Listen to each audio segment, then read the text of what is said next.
Assalamualaikum students. I hope you all are doing well. Let's get started our today's lesson. Now we are going to discuss about understanding the concepts of chapter number 2, which is named as solving a biological problem.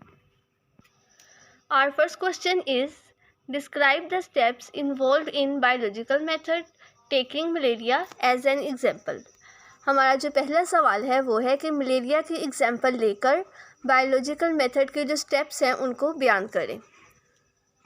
इस question के answer में आप ये topic complete लिखेंगे। ये एक long question है जिसमें आपने ये टॉपिक कंप्लीट लिखना है और बिल्कुल उसी तरह जिस तरह पॉइंट्स की फॉर्म में आपको करवाया गया था कि observation, hypothesis, deduction, experimentation, results, तो उसी तरह पॉइंट्स बनाकर आप लिखेंगे और यहाँ तक आप इस क्वेश्चन का आंसर लिखेंगे।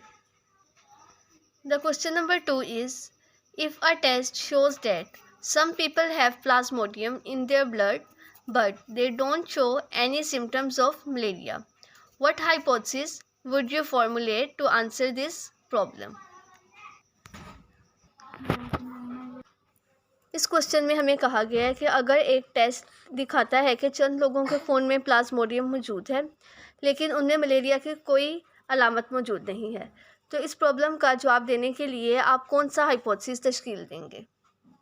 इस क्वेश्चन का आंसर आप इस तरह से लिखेंगे कि if a test shows that some people have plasmodium in their blood but they don't show any symptoms of malaria, then we can formulate a hypothesis that the plasmodium was in incubation period, और इसके बाद आप incubation period के definition बताएंगे और इसका answer यहाँ तक लिखेंगे। The next long question is how the principles of ratio and proportion are used in biological method. Biological method में तनासुब और proportion के असूल किस तरह से इस्तेमाल होते हैं। इस क्वेश्चन के आंसर में आप पहले रेशो वाला पॉइंट लिखेंगे और इसमें आप रेशो के डेफिनेशन बताएंगे, उसको एक्सप्लेन करेंगे और साथ एग्जाम्पल देंगे, और इसी तरह से पहले प्रोपोर्शन को डिफाइन करेंगे, उसकी एक्सप्लेनेशन बताएंगे और साथ एग्जाम्पल देंगे। तो इस तरह से इस क्वेश्चन का आंसर यहाँ से लेकर यहाँ तक होगा। The question number 4 is justify mathematics as an integral part of scientific process. Question में कहा गया है कि जो मैथमेटिक्स है वो बायोलॉजिकल मेथड का एक बहुत इम्पोर्टेंट पार्ट है, एक बहुत इम्पोर्टेंट जुज़ है। दलाइल दें इस बात के।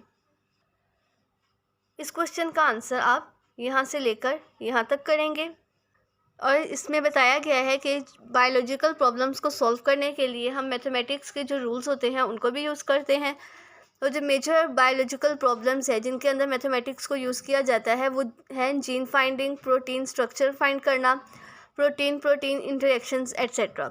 इसके बाद आप बायो इन्फॉर्मेटिक्स की डेफिनेशन बताएंगे और यहाँ तक इसका आंसर लिखेंगे।